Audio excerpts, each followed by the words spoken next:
now I have the pleasure of asking Ambassador van de Geer, as the head of delegation to South Africa for the EU, as a really a fundamental development partner on this, to speak a bit about the EU African Infrastructure Trust Fund and how the EU is going to manifest its commitment to the PETA projects. And as we all know, we cannot do these projects without the support of important development partners. Thank you. Thank you very much, Chair. Thank you, Barbara.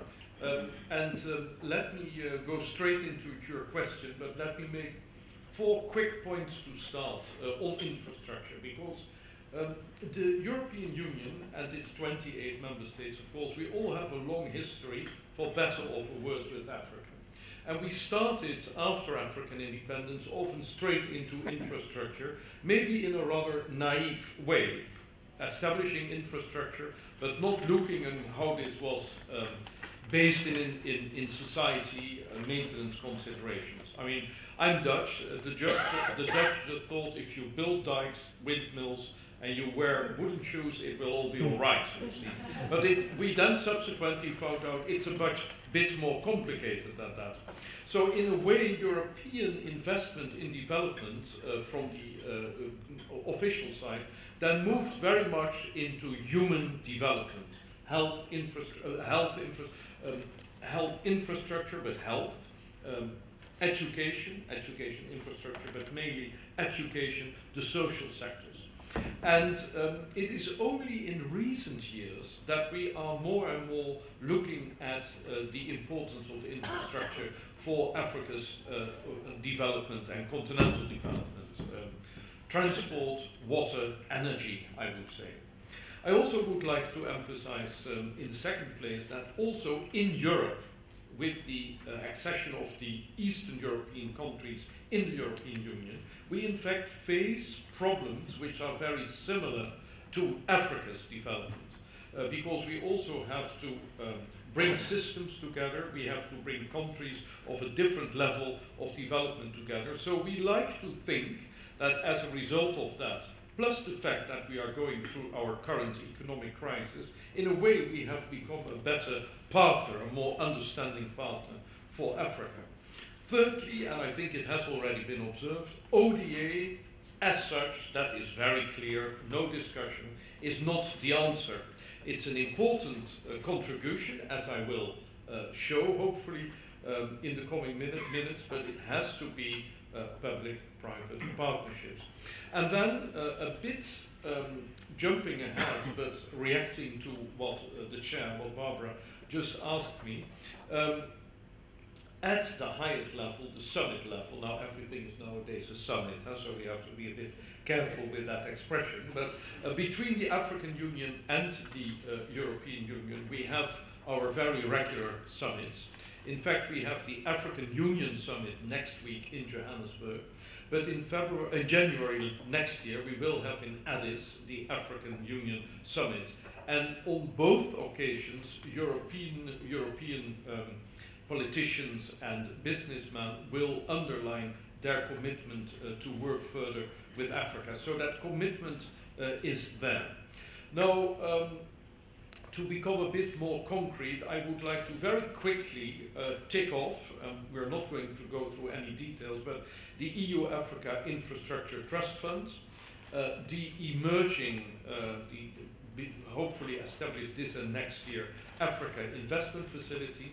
I would like to say a quick word on the Technical Assistance Facility, on Electrify, and then I would like to underline the importance of our dedicated vehicle, if you like, the European Investment Bank. And then finally, just 1 or 2 words about programs in individual programs with African countries. On the African Infrastructure Fund, it's an African Infrastructure Trust Fund. We consider it as a success story in our development portfolio.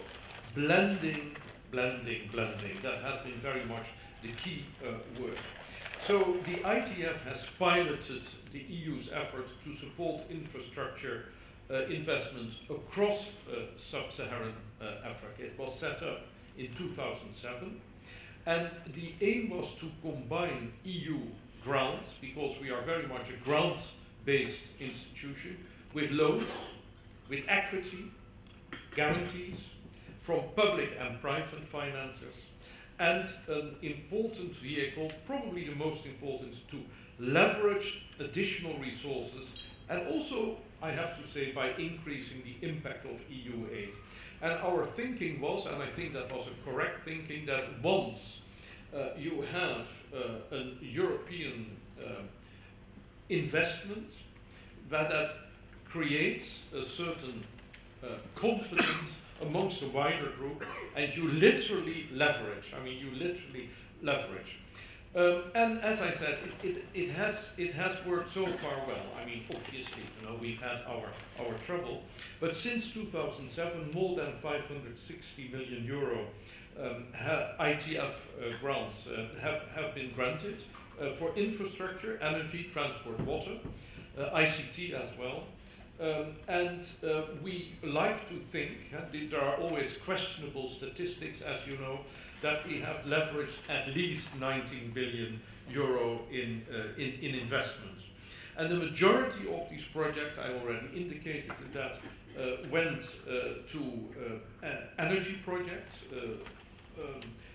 about 60%, transport about 25%, and then 15%, the remaining 50%, in a number of other sectors, including water, ICT. Regionally, it's interesting to know that East Africa has done extremely well, 55%, West Africa 27%, Southern Africa only 9%, and Central Africa 5%. There is a lot to say about this. I just mentioned these figures now. We can come back on it. The result of our very positive experience since 2007 has been the establishment of the Africa Investment Facility to improve the effectiveness of blending, to further develop this concept, and to bring it broader. It is set up in the course of this year, the second half this year, and it will allow the EU to support a broader range of operations in different sectors across the continent. ITF will continue, but it is likely eventually to be taken over by the broader Africa Investment Facility. Let me just say that in addition to this, of course, we all still realize that it is not just a matter of putting infrastructure in the ground or on the ground. It's a broader concept. So our technical assistance facility continues. It's in the range of 45 million, and its aim is to assist partner countries in fine-tuning their policies and their regulatory framework that allows for increased investment specifically in the energy sector. Because we do see that in the daily situation in South Africa, in Africa, policies and regulatory frameworks are still extremely important. And I know what I'm talking about. I'm living in Pretoria. My wife lives in Maputo. I cross the border often. It's always very friendly, always very welcome, but the procedures are always just a little bit different. And by now I know them better than many of these agents. So a number of EU technical assistance contracts have already been signed in Central, Western Africa, Eastern, Southern Africa, also in Asia, by the way. There is a bit of concentration on energy for all in this program, but it is broader. Quickly also, one or two words on Electrify, which is intended, a fourth program in this series, of addressing major barriers impeding private investment in the energy sector. So it is specifically trying to take away the major barriers that we still see in many countries, including in South Africa, I would like to underline, to bring in private investment in the energy sector. And Electrify it's a flexible tool to support investment and to, as I said, to stimulate the private sector, to mobilize the local banking sector, and to have a catalytic impact on energy growth, so that we have a better self-driven business market in electricity, focusing on different business models, ranging from home systems, mini-grids, and even off-grid solutions. So in a way, one can say Electrify aims to address certain, if you like, market failures, as well as the lack of structuring capacity that we often find. Electrify, we think, is extremely important because we see decreased governmental support for OECD renewable energy markets. We think it's extremely important that that is addressed. We see also more availability of long-term funding, but not often on the right conditions.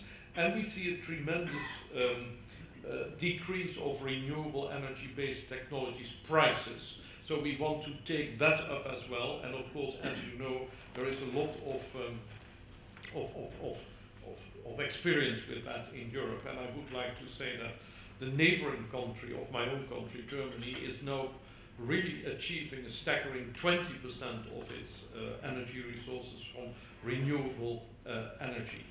I would like to say that, maybe not yet going into the recommendations, Barbara, that you had asked us, but that the EU as an institution, the Commission, the European Union itself, but also the 28 member states are very much committed to continue to work with Africa in the infrastructure investment on the continent as a whole. We see in Europe how absolutely essential it is to have cross-border infrastructure. And if I now read that we are working on train connections between China and Europe, then I'm saying, you know, we have to do more in that field. On the European Investment Bank, which I myself see very much as part of the core of the European institutions, we spend about 800 million a year in Africa, the European Investment Bank. My colleague, Carmelo Cucuza, is there with my specialist in trade and investment, Massimo De Luca. They are sitting there. And since 2003, the European Investment Bank has invested 1.4 billion euro in Southern Africa. And of the 800 million that we do actually a year in Africa as the European Investment Bank, roughly 50%.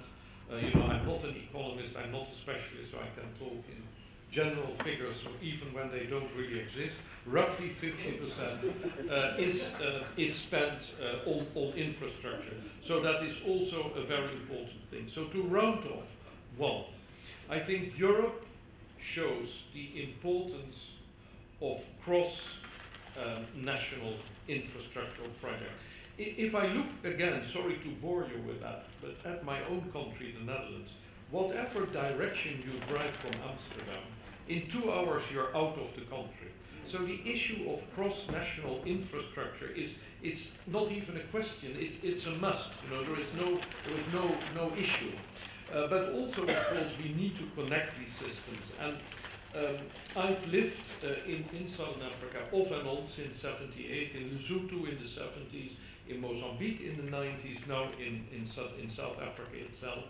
And it is very clear that where there were possibilities to quickly fix issues, things have been done. If you look, for instance, at airline connections, there is a staggering growth. But it is still very worrying how long it takes to bring a truck from Durban to Lusaka or from Harare to Cape Town. And I think it's not only a matter of infrastructure, but as a European Union, we are also very committed, because we think it is essential to share with Africa our fight in improving the whole environment, business and regulatory, in doing transnational trade. Thank you very much. Ambassador van de Geer, I mean, I am stunned. I mean, when you look at the perfect constellation of political will and commitment, and the concrete programs that are put into place that address many of the imperatives we talked about yesterday in terms of the enabling policy environment as well as the early phase interventions in the actual structuring of deals. However, the fact remains, we are in trouble with these projects. They are not proceeding. Doing business in Africa, you can't afford to be without Africa Investor.